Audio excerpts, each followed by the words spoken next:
Hello friends, मैं आपका दोस्त और आज हम बात करने वाले हैं हमारे फ्लेक्सी कैप फंड के बारे में। मैं यहाँ पर एक सीरीज बना रहा हूँ जिसमें क्या कर रहा हूँ, मैं सारे फंड के ऊपर यहाँ पर बात कर रहा हूँ जिनकी मैं एक दो या तीन फंड बताता हूँ जो मेरे हिसाब से मुझे लगते हैं कि बेस्ट है। ठीक, तो आज उस सीरीज में हम बात करने वाले हैं फ्लेक्सी कैप फंड के बारे में, जिनका कोई भी ऐसा नहीं होता है फिक्स की जो लार्ज कैप में डालेंगे या स्मॉल कैप में डालेंगे या मिड कैप में डालेंगे। ये क्या करते हैं कि अपने हिसाब से स्मॉल कैप, लार्ज कैप या मिड कैप में अब डिस्ट्रीब्यूट कर देते हैं। ठीक, जो इनके फंड मैनेजर होते हैं उनको जहां अच्छा लगे वहां वो डाल देते हैं। इसमें क्या होता है, इसमें ग्रोथ होने के चांसेस बढ़ जाते हैं। क्यों? क्योंकि जो लार्ज कैप होते हैं थोड़ा सस्टेनेबल ग्रोथ करते हैं, मिड कैप वाले थोड़ा ज्यादा, स्मॉल कैप वाले थोड़ी ज्यादा ही ग्रोथ करते हैं। तो ये क्या होता है, ये सब में थोड़ा थोड़ा अपना फंड डालते हैं तो फिर क्या करते हैं, ग्रोथ करते हैं। इसमें क्या हो जाता है, पोटेंशियल बढ़ जाता है आपका जो पोर्टफोलियो है या फिर जो भी आप इन्वेस्टमेंट करते हैं उसको ग्रोथ होने का। ठीक, तो आज मैं बनाया हूँ मेरे हिसाब से मुझे सही लगते हैं, जो मेरे कैलकुलेशन के हिसाब से मुझे सही लगते हैं ऐसे दो फंड जो आप अगर आप अपने पोर्टफोलियो में या फिर अगर आप इन्वेस्टमेंट करना चाहते हैं म्यूचुअल फंड में, तो आप फ्लेक्सी कैप फंड को चूज कर रहे हैं तो आप उसमें जरूर आप एक बार चेक करें, अपने हिसाब से कैलकुलेशन करें, उसके बाद आप इन फंड को भी चूज कर रहे हैं। तो जैसे कि पहला फंड जो मेरे हिसाब से मुझे लगता है वो है JM flexi cap fund direct and growth, जो कि क्या है, जो इक्विटी और फ्लेक्सी कैप फंड में आता है। ठीक, उसके बाद यहाँ पर आप देखेंगे इसका एनएवी आप देख पाएंगे यहाँ पर दिया हुआ है, तो है 118.13 आपको देखने को मिलता है और एनुअल रिटर्न है वो कितना है 20.34% आपको देखने को मिल रहा है। ठीक, और उसके अंदर अगर आप यहाँ पर थोड़ा नीचे देखेंगे तो यहाँ पर आपको ग्राफ के फॉर्म में रिप्रेजेंट किया हुआ है, जिसमें से कि आपका जो येलो वाला पोर्शन है वो उसका क्या है, बेंचमार्क देखने को मिल रहा है, और जो उसका जो ब्लू वाली लाइन है वो आपको देखने को मिल रहा है इसका क्या, फंड का रिटर्न देखने को मिल रहा है। ठीक, तो इसमें आप यहाँ पर चेक कर सकते हैं, यहाँ पर आपको 3 साल, 1 साल या 6 महीने यहाँ पर आप ग्राफ देख सकते हैं पूरा, या मैक्स का भी आप ग्राफ देख सकते हैं। ठीक, उसके बाद मैं थोड़ा सा नीचे जाता हूँ तो आप यहाँ पे नीचे देख पाएंगे कि इसका जो फंड की जो बेसिक चीजें होती हैं, जैसे कितने कितना एक्सपेंस रेशियो है, एग्जिट लोड है कि नहीं, ठीक है ना, लॉक इन पीरियड या एज या बेंच मार्क्स, ये सारी चीजें भी आपको यहाँ पर देखने को मिलती है। अच्छा, मैंने आपको बताया नहीं, मैं ये सारी चीजें देख पा रहा हूँ ईटी मनी वेबसाइट के ऊपर। इसी वेबसाइट पे आके आप चेक करना चाहें, क्योंकि इसमें क्या है, सारी चीजें आपको एक जगह पे मिल जाती है, आपको अलग अलग कंपेयर करने की कोई जरूरत नहीं है। तो इस वेबसाइट का लिंक मैं आपको डिस्क्रिप्शन में डाल दूंगा, उसका ऐप वर्जन भी है तो आप उसको अपने फोन में भी चला सकते हैं, तो कोई भी आपको दिक्कत होने वाली नहीं है। ठीक, वीडियो में कंटिन्यू करते हैं। तो जैसे कि देख रहे हैं एक्सपेंस रेशियो इसका कितना है, जो है 0.43% आपको देखने को मिल रहा है। ठीक, और इसका जो एग्जिट कोड है वो कितना है, 1% है। मतलब अगर आप मान लीजिए 30 दिन के अंदर यहाँ पर निकले तो आपको 1% यहाँ पर देना पड़ेगा। ठीक, और एएमयू आप देख पाएंगे कितना है, 3216 करोड़ की समथिंग, मतलब 3000 करोड़ की समथिंग इसका एएमयू। तो बहुत सारे लोगों ने यहाँ पर क्या है, ऑलरेडी फंड दिया हुआ है। उसके बाद लॉक इन पीरियड देखेंगे तो नो लॉक इन पीरियड है, मतलब आप कभी भी चाहे तो निकल सकते हैं, कोई भी आप में इसमें आपको ऐसा नहीं है कि आपको 1 साल, 2 साल, 5 साल रखना पड़ेगा, आप कभी भी चाहे 1 दिन, 2 दिन, 10 दिन में भी आप चाहें तो निकल सकते हैं। ठीक, एज यहाँ पर आप देखेंगे तो एज है 11 साल 6 महीने होती है, तो आप देख पाएंगे कितना लंबा पीरियड इसने ऑलरेडी सस्टेन किया हुआ है, तब भी क्या है, कितना अच्छा रिटर्न दे पा रहा है। ठीक, और एक बेंच फंड के तौर पे निकल के आ रहा है, तो आप समझ सकते हैं कितना रिलायबल आपका ये हो सकता है। तो बेंचमार्क की बात करेंगे तो BSE 500 TRI, मतलब जो BSE की जो 500 टॉप कंपनीज हैं उनको क्या करता है, ये फॉलो करता है। ठीक, और इन्वेस्टमेंट, मिनिमम इन्वेस्टमेंट देखेंगे तो कितना, SIP 500 और लमसम कितना 1000 यहाँ पर देखने को मिल रहा है। रिस्क की बात करेंगे तो सारे म्यूचुअल फंड वेरी रिस्की होते हैं, वेरी हाई रिस्क के होते हैं, तो ये आपको देखने को मिलेगा कि वेरी हाई देखने को मिलेगा यहाँ पर। उसके बाद आप देखेंगे शॉर्ट टर्म कैपिटल गेन। तो शॉर्ट टर्म कैपिटल गेन क्या है कि आपको कितना टैक्स पे करना पड़ेगा गवर्नमेंट को। अगर मान लीजिए अगर आप 1 साल के पहले यहाँ पे निकले तो आपको 15% टैक्स पे करना पड़ेगा, और अगर आप मान लीजिए 1 साल के बाद यहाँ पे निकले और तो आपको हर 1 लाख रुपए पे आपको 10% यहाँ पर टैक्स पे करना पड़ेगा गवर्नमेंट। और इसी वेबसाइट पे आपको यहाँ पर क्या मिल जाता है, रिटर्न कैलकुलेटर भी मिल जाता है। तो यहाँ पर आप अपना लमसम या SIP का जो भी कैलकुलेटर करना चाहें वो आप कर सकते हैं, कि आप 1000, 2000, 5000 की अगर SIP कर रहे हैं, तो लमसम इन्वेस्टमेंट करते हैं 1 लाख, 2 लाख का, तो आप यहाँ पे कंपेयर कर सकते हैं ऑन द स्पॉट, कि बैंक से अगर आप कंपेयर करना चाहें कि बैंक में अगर डालते तो कितना होता है, गोल्ड में अगर डालते तो कितना होता, कैटेगरी एवरेज मतलब इसके बेंचमार्क में डाला होगा तो कितना होगा, या इसमें डाला होगा तो कितना होता है। ठीक, यहाँ से आप इसको भी चेक कर सकते हैं, ये भी आपको फीचर इसी वेबसाइट पे मिल जाएगा। उसके बाद आप देख पाएंगे यहाँ पर आपको देखने को मिला ट्रेडिंग रिटर्न।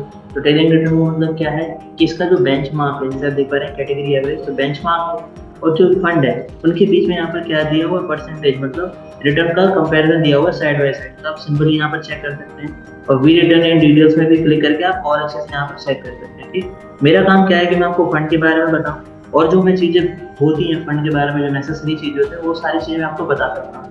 उसके बाद आपको खुद से यहाँ पर आना है और ट्राई करना है और चेक करना है अपनी इन्फॉर्मेशन के हिसाब से कि कौन सा फंड आपके लिए बेस्ट होगा। ठीक, यहाँ पर अगर देखेंगे तो उसका एसेट एलोकेशन कितना है, इक्विटी में कितना है इसका 98% है, और बाकी सारा इसका अदर्स में देखने को मिल रहा है। लार्ज कैप में कितना इसने इन्वेस्ट किया हुआ है 37.33, 37.99% इसने लार्ज कैप में। मिड कैप में कितना 23.91% दिया हुआ, और स्मॉल कैप की बात करें तो कितना 36.11% इसने यहाँ पर डाला हुआ है स्मॉल कैप में। अदर्स में इसका कुछ भी नहीं है। उसके बाद अगर आप देखेंगे तो यहाँ पर आपको टॉप होल्डर्स की देखने को मिल जाती है यहीं पर। इसका एचडीएफसी बैंक में, आईसीआईसीआई बैंक में, स्टेट बैंक ऑफ इंडिया में और इन्फोसिस लिमिटेड में आपका यहाँ पर इसने इन्वेस्ट किया हुआ सबसे ज़्यादा। और यहाँ पर अगर इसके टॉप सेक्टर्स की बात की जाए तो देख पाएंगे इसमें फाइनेंस में इसने कितना 20.45% डाला हुआ। कैपिटल गुड्स में देखेंगे तो 14.84 डाला हुआ है। सर्विस की बात करेंगे तो 12.42% यहाँ पर डाला हुआ है। एनर्जी की बात करेंगे तो 6.86% इसने डाला हुआ है। अगर आप और अच्छे से जानना चाहते हैं कि कौन कौन सी कंपनी में इन्वेस्ट किया हुआ है, तब यहाँ पर डिटेल पोर्टफोलियो एनालिसिस पे जाकर भी आप और अच्छे से चेक कर सकते हैं। ठीक, उसके बाद मैं थोड़ा नीचे शिफ्ट कर रहा हूँ। यहाँ पर आपको पीयर कंपैरिजन देखने को मिल जाता है। पीयर कंपैरिजन का मतलब क्या, जो इसी के जैसे और फंड हैं उनका यहाँ पर आपको कंपैरिजन देखने को मिल जाता है एक ही जगह, जिसमें कि आप एएमयू, फंड्स, एज और एक्सपेंस रेशियो कंपेयर कर सकते हैं ओवरव्यू में। रिटर्न में जाएंगे तो रिटर्न में आप यहाँ पर 1 मंथ से लेकर 10 साल तक आप रिटर्न कंपेयर कर सकते हैं। ठीक है, कितना रिटर्न आया। और यहाँ पर रिस्क रेशियो में देखेंगे तो आपको स्टैंडर्ड डेविएशन, बीटा, चार और आप बाकी सारी कंपनीज का भी यहाँ पर आप कंपेयर कर सकते हैं। ठीक, उसके बाद मैं थोड़ा नीचे जाऊँगा, जैसे देख पाएंगे की रिस्क हैं उनका अलग से दिया हुआ है। क्या अल्फा कितना है इसका 11.11, ये बहुत अच्छा है। अल्फा कितना, अल्फा क्या होता है कि अल्फा अगर 1 से जितना बड़ा होता है उतना अच्छा होता है। ठीक, रिस्क फैक्टर की बात करें तो कितना 1.79, ये भी 1 से बड़ा होना चाहिए तो ये बड़ा है। ठीक, बीटा की बात करें तो बीटा कितना है 1 से छोटा होना चाहिए तो जस्ट छोटा है 0.94 है। स्टैंडर्ड डेविएशन क्या है, स्टैंडर्ड डेविएशन 13.47 है, तो ठीक है, क्योंकि 0 से लेकर 20 के बीच में तो होता ही होता है। ठीक, विद फ्लेक्सी कैप फंड है तो इनका क्या करता है, वेरी भी करता है। और अगर आप यहाँ पर देखेंगे तो यहाँ पर आपको ऑल अबाउट में देखने को मिल जाता है। फंड के बारे में और जानकारी देखना चाहें तो आप यहाँ पर सिंपली आके देख सकते हैं। अगर आप फंड मैनेजर के बारे में और जानना चाहेंगे कौन फंड मैनेज कर रहा है तो यहाँ पर आप देख पाएंगे यहाँ पर 3 लोग इस फंड को मैनेज कर रहे हैं। ठीक है, इनकी पूरी टीम है जिस फंड को चला रही है। और तो उनके बारे में जानना चाहें और इनके बारे में और अच्छे से जानना चाहते हैं तो यहाँ पर प्लस पे है, तो प्लस पे क्लिक करके आप देख सकते हैं। तो ये सारी चीज़ें आपको देखनी होती है। पहले आपका ये सारी चीज़ें फंड ओवरव्यू और यहाँ पर जो की रिस्क फैक्टर होते हैं इनको ज़्यादा अच्छे से देखना होता है किसी भी फंड को सिलेक्ट करने से। ठीक, तो मेरे हिसाब से जितना मुझे नॉलेज है उसके हिसाब से यहाँ पर इनके जो भी ओवरव्यू है या की रिस्क फैक्टर है वो सारे बिल्कुल सही है। ठीक है, तो आप अगर आप इन्वेस्ट करना चाहें तो आप इस फंड को अपने पोर्टफोलियो में ऐड कर सकते हैं। ठीक, आपको लॉन्ग टर्म में बहुत अच्छा आपको रिटर्न देंगे। उसके बाद जो हमारा सेकंड फंड है उस पर चले जाते हैं, वो है bank of India flexi cap fund direct. इसकी अगर बात करें तो ये भी मुझे बहुत सही फंड लगता है फ्लेक्सी कैप कैटेगरी में, जिसमें आप इन्वेस्ट कर सकते हैं। जिसमें कि पहला आप देखेंगे तो एनएवी कितना है 38.1 आपको एनएवी देखने को मिल रहा है, मतलब बहुत छोटा एनएवी है। उसके बाद रिटर्न देखेंगे तो उतना ही देखेंगे तो थोड़ा सिमिलर नहीं लग रहा है कि 38.79% इसने पर एनम मतलब इस साल अपने रिटर्न दिया है। अगर यहाँ पर आप चेक करेंगे तो यहाँ पर आपका वही ग्राफ में आप क्या कहते हैं साइड बाई साइड कंपेयर कर सकते हैं इसके स्टैंडर्ड डेविएशन से इसका परसेंटेज। उसके बाद अगर मैं थोड़ा सा नीचे जाता हूँ तो यहाँ पर आप इसका फंड ओवरव्यू देख पाएंगे, जिसमें से आपका एक्सपेंस रेशियो कितना है 0.59 है, जो कि अच्छा है। एक्सपेंस रेशियो होता क्या है, बेसिकली एक्सपेंस रेशियो वो परसेंटेज है जो आपको क्या देना पड़ता है, फंड मैनेजर्स को देना पड़ता है आपको फंड मैनेज करने के लिए। ठीक है ना, तो ये क्या है 1 से छोटा हो कोई अच्छा होता है। ठीक, ये कितना है 0.59 है, तो बहुत अच्छा। एग्जिट लोड की बात करें तो कितना है 1% है, तो ठीक है। और क्या आपको 3 मंथ के अंदर अगर आप चाहते हैं तो वही आपको ये देना पड़ेगा। उसके बाद आप देखेंगे कि एएमयू फंड कितना है इसका 1467 है। क्यों, क्योंकि आप इसका देखेंगे तो 4 साल 1 मंथ ही हुआ है फ्लेक्सी कैप क्यों बने हुए, तो ये क्या है, ठीक है। अब ये जैसे ही आपका 10 साल या 11 साल का होगा तब आपका ये फंड 50,000 या 55 लाख का 50,000 करोड़ या 55,000 करोड़ का हो जाएगा। आप अभी से इन्वेस्ट करना चालू करिए तो तब तक आपका इन्वेस्टमेंट बहुत हो जाएगा और आपका रिटर्न भी आपका बहुत ज़्यादा देखने को मिलेगा। इसका अगर आप लॉक इन पीरियड देखेंगे तो कोई भी लॉक इन पीरियड नहीं है, आप कभी भी निकल सकते हैं। एज देखेंगे तो कितना है 4 ईयर एंड 1 मंथ अभी हुआ है। ठीक है, कब स्टार्ट हुआ था, ये जनवरी 10, 2020 में स्टार्ट हुआ था। बेंचमार्क देखेंगे तो कितना है वही सेम है, BSE 500 TRI, मतलब 500 जो बेस्ट कंपनियां हैं उनको ही क्या कहता है, उन्हीं में इन्वेस्टमेंट करता है। उसके बाद देखिए मिनिमम इन्वेस्टमेंट तो कितना है, SIP से आप 1000 और लमसम में आप 5000 से इन्वेस्ट करना चालू कर सकते हैं। तो यहाँ पर रिस्क फैक्टर की बात करें वेरी हाई रिस्क होता है। उसका शॉर्ट टर्म तो सेम ही कि 15% देना पड़ेगा अगर आप 1 साल से पहले निकलते हैं। और लॉन्ग टर्म का क्या है कि अगर आप 1 साल के बाद यहाँ पर निकलते हैं तो आपको 10% हर 1 लाख रुपए पे आपको देना पड़ेगा बैंक को। यहाँ पर रिटर्न भी कैलकुलेट कर सकते हैं, आपको किसी वेबसाइट पे मिल जाता है। ठीक, उसके बाद आप ट्रेलिंग रिटर्न्स को कंपेयर करना चाहें तो आप देख सकते हैं, क्योंकि इसका कितना है, यहाँ 4 साल ही हुआ है, तो आपको यहाँ पर 1 से 3 साल का देखने को मिल रहा है। तो यहाँ पर आपका फंड और जो भी इसका बेंचमार्क है, उन दोनों को यहाँ पर साइड टू साइड कंपेयर भी कर सकते हैं कि उसने कितना परफॉर्म किया और उसने कितना परफॉर्म किया। उसका एसेट एलोकेशन की बात करें तो आप यहाँ पर एसेट एलोकेशन देख सकते हैं।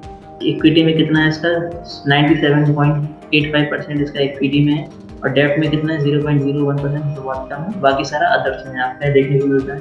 तो उसमें भी अगर बात करेंगे किसमें इसने ज़्यादा इन्वेस्टमेंट किया, तो सबसे ज़्यादा इन्वेस्टमेंट इसका लार्ज कैप में, जो कि 47.65%। उसके बाद मिड कैप में आप देख पा रहे होंगे कितना, 22.37%, और स्मॉल कैप में 27.83% आपका डाला हुआ है।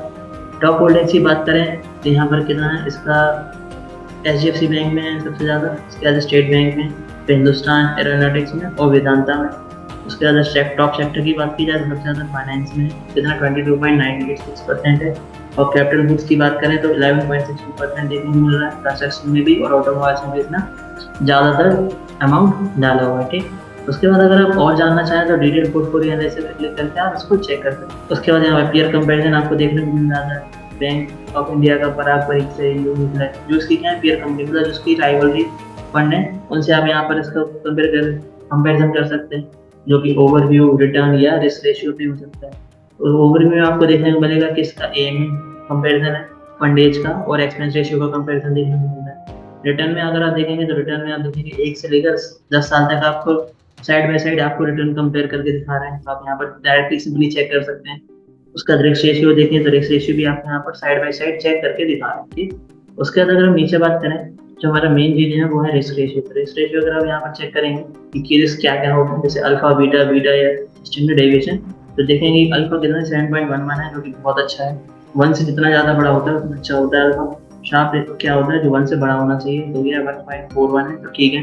बीटा क्या है, बीटा 1 से छोटा होना चाहिए, तो बीटा जस्ट छोटा है, तो 0.99 है। स्टैंडर्ड डेविएशन की बात करें तो कितना है, 0 से लेकर 20 के बीच में होता है, तो कितना है, 14.74 है, तो ठीक है। और भी चीज़ अगर आप जानना चाहें इस फंड के बारे में तो आप थोड़ा सा नीचे स्लाइड करेंगे, आप देख पाएंगे अबाउट दिस फंड, तो यहाँ पर रीड मोर पे क्लिक करके आप और चीज़ें देख सकते हैं फंड के बारे में। ठीक है, वैसे सारी चीज़ें हमने ऑलमोस्ट चेक कर ही ली। और यहाँ पर आप देख पाएंगे फंड मैनेजर कौन है, तो ये आलोक सिंह। तो आप इनके बारे में और जानना चाहें तो प्लस पे क्लिक करके आप इनको देख सकते हैं। ठीक, तो मैंने सारी डिटेल्स आपको बता दी इस फंड के बारे में कि कितना फंड है, क्या एनएवी है, क्या exchange ratio, exit group, risk factor भी क्या है। तो मेरे हिसाब से ये 2 फंड जो मैंने बताया ये आपके फ्लेक्सी कैप फंड में बहुत अच्छे फंड है। अगर आप इन्वेस्ट करना चाहें तो आप इनको इन्वेस्ट कर सकते हैं, अपने पोर्टफोलियो में ऐड करें, यहाँ तो बहुत अच्छा ग्रोथ शो करेंगे 10 से 15 साल। ठीक, आप SIP लमसम दोनों ही कर सकते हैं, तो कोई दिक्कत वाली बात नहीं। अगर आपको एक फंड ऐड करना है या और डिटेल्स भी चेक करना है तो आपको वेबसाइट का लिंक है, वो मैं आपको डिस्क्रिप्शन में डाल दूंगा। आप सिंपली क्लिक करके यहाँ पर आइए और इनको थ्रोली चेक करिए, उसके बाद आप अपने पोर्टफोलियो में ऐड करें। अगर आपको वीडियो अच्छी लगी हो या इन्फॉर्मेटिव लगी हो तो लाइक करें, और कोई अगर आपका दोस्त या आपका कोई रिलेटिव है जो इन्वेस्टमेंट करना चाहता है म्यूचुअल फंड में और फ्लेक्सी कैप को चूज कर रहा है, तो उसको आप ये वीडियो जरूर शेयर करें, तो उसके लिए भी आप क्या कर सकते हैं, इन्फॉर्मेशन उसको प्रोवाइड हो जाएगी। और अभी तक अगर आपने यहाँ चैनल को सब्सक्राइब नहीं किया तो प्लीज सब्सक्राइब अवर चैनल। हम इसमें म्यूचुअल फंड रिलेटेड या स्टॉक मार्केट रिलेटेड वीडियो बनाते रहते हैं। तो आज की वीडियो में इतना ही, मिलते हैं नेक्स्ट वीडियो में, जब तक ये अपना बहुत सारा ध्यान। धन्यवाद।